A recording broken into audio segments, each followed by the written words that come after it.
नमस्कार दोस्तों, डॉक्टर देवेंद्र सेहरा शो मेरे इस YouTube चैनल मंच पर आप सब लोगों का स्वागत है।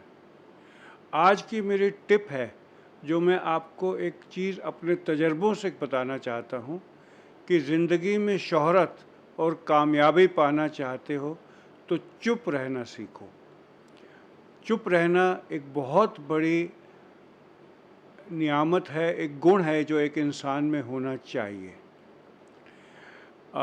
देखो, इंडिया और एक तरफ गोरे इंग्लैंड, एक तरफ भाषा अंग्रेज़ी, एक तरफ इंडियन भाषा हिंदी। हमारे हिंदी में है एक चुप सो सुख, और इसका ऑलमोस्ट मिलता जुलता कि थोथा चना बाजे घना। और अंग्रेज़ी में है साइलेंस इज़ गोल्डन, यानी कि उनकी कल्चर जो बिल्कुल डिफरेंट इवॉल्व हुई है और इंडिया की कल्चर जो बिल्कुल डिफरेंट इवॉल्व हुई है, दोनों में एक सीख दोनों में कॉमन है कि चुप रहना ज़िंदगी के लिए बहुत ज़रूरी है। हमारे हिंदी में तो कहते हैं एक चुप सो सुख। आप एक चुप रहने से ही बहुत कुछ अचीव कर सकते हो और बहुत सारी मुसीबतों में आने से बच सकते हो। दोस्तों, बोलने से कुछ अचीव नहीं होता। आपके अंदर मादा होना चाहिए, सब्सटेंस होना चाहिए कि लोग आपकी पहचान करें।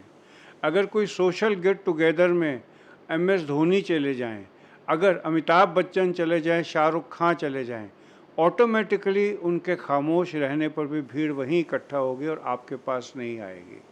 इसका क्या मतलब है कि अगर आपने ज़िंदगी में कुछ अचीव किया हो तो ही लोग आपके पास आकर आपसे बात करना चाहते हैं। अगर आप ऐसे ही बोलेंगे तो कोई आपसे इम्प्रेस नहीं होगा। कामयाबी मिलती है किरदार से, शख्सियत से, और शख्सियत बनाने के लिए आपको दो चीज़ कर सकते हो, या तो आप पावर गेन करो या पैसा कमाओ। एक स्टेज ऐसी आती है जब आप कहोगे कि भाई मैं पैसा तो और कमा नहीं सकता, मैं जॉब में हूँ और कुछ नहीं कर सकता, लेकिन आप कोई स्किल सीख सकते हो, कुछ कर सकते हो जिससे लोग आपको पूछने लगें। आप कोई सोशल कॉज में ज्वाइन कर सकते हो, आप कोई रिलीजियस चीज़ में ज्वाइन कर सकते हो जिससे कि लोग आपको पूछेंगे, आप जाएंगे तो आपकी इम्पोर्टेंस आएगी। इसलिए केवल कहीं जाकर ज़ोर ज़ोर से बोलने में और अपने बारे में बोलने में जब आपके अंदर सब्सटेंस कुछ नहीं है, कुछ नहीं मिलेगा। आपने नोट किया होगा कि जब हम कॉलेज में थे, अगर कोई अट्रैक्टिव लड़की होती थी तो सारे लड़के उसको इम्प्रेस करने के लिए लगातार ज़ोर ज़ोर से बोलते थे और एक लड़का खामोश बैठा रहता था। और 6 महीने 8 महीने के बाद जब कॉलेज में लगातार क्लासेस चल रही होती थी तो वो लड़की उसी लड़के की तरफ अट्रैक्ट होती थी जो चुप बैठा रहता था, क्योंकि चुप रहना एक शख्सियत को इम्पोर्टेंस देता है और एक मिस्ट्री देता है जिससे आप उसके बारे में जानना चाहते हैं।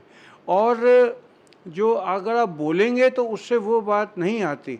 चीज़ आपकी, जैसे मैंने पहले कहा, आपके किरदार में होती है। अगर एक पार्क है, उसमें गुलाब का फूल है, खूबसूरत है, तो उसको फूल को ज़रूरत नहीं है कि लोग वो बोले कि वो अच्छा है, उसमें खुशबू वैसे ही आ रही होती है। और अगर उसको तोड़ के मसलोगे तो आपके हाथों में खुशबू आ जाएगी। तो आपको अपना किरदार ऐसा बनाना है कि लोग आपकी तरफ अट्रैक्ट हों और वो केवल आपकी बातें ना सुनें, क्योंकि बातें जो अक्सर करते हैं वो खोखले होते हैं और उनको बोलने से कुछ खास गेन नहीं होता। हमारी मेडिकल लाइन में जब हम MBBS कर रहे थे तो हमारी सर्जरी की बुक बेली एंड लव में एक बहुत अच्छी लाइन लिखी हुई थी छोटे किडनी के स्टोन्स के बारे में, कि small stones like small dogs make more noise.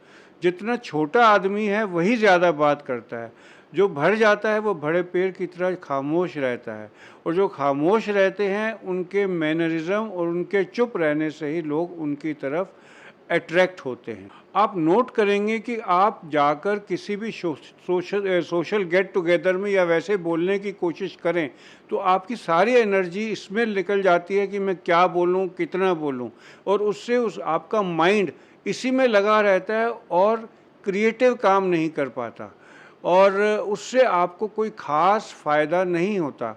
जितनी मेडिटेशन टेक्निक्स हैं उसमें भी चुप रहने को कहा गया है। चुप रहने से आपके दिमाग में थॉट्स आते हैं। दिमाग एक समंदर की तरह है, इसमें लहरें आती रहती हैं। अगर आप ज़्यादा बोलेंगे तो वो लहरें नहीं आएंगी और आप अपना क्रिएटिव आउटपुट नहीं दे पाएंगे। इसलिए चुप रहना बहुत ज़रूरी है। दीपक चोपड़ा, डॉक्टर दीपक चोपड़ा ने एक किताब लिखी थी 7 स्पिरिचुअल लॉज ऑफ सक्सेस। उसका शायद मेरे को याद है, मैंने जब पढ़ी थी पहला ही उसका जो चैप्टर था वो था कि बी क्वाइट, आप बिल्कुल खामोश रहें, चुप रहें। और उससे आपको दिमाग में खूब थॉट्स आएंगे, पहले टर्बुलेंस क्रिएट होगी और बाद में चुप्पी आ जाएगी और शांति आ जाएगी। और मेडिटेशन टेक्निक्स में चुप रहना, खामोश रहना ही बोला गया है। और विपासना टेक्निक है, उसमें 14 दिन तक मेरे ख्याल से कहा जाता है आप कुछ ना बोलें और आप अपने आप से बात करें और स्पिरिचुअली गेन करें। इसलिए मेरा मैसेज ये है कि आप अननेसेसरी ना बोलें, वही बोलें जो बोलना ज़रूरी है। अपनी ताकत, अपनी शक्ति अपने आप को डेवलप करने में लगाएं, नई क्रिएटिविटी चीज़ ढूंढें।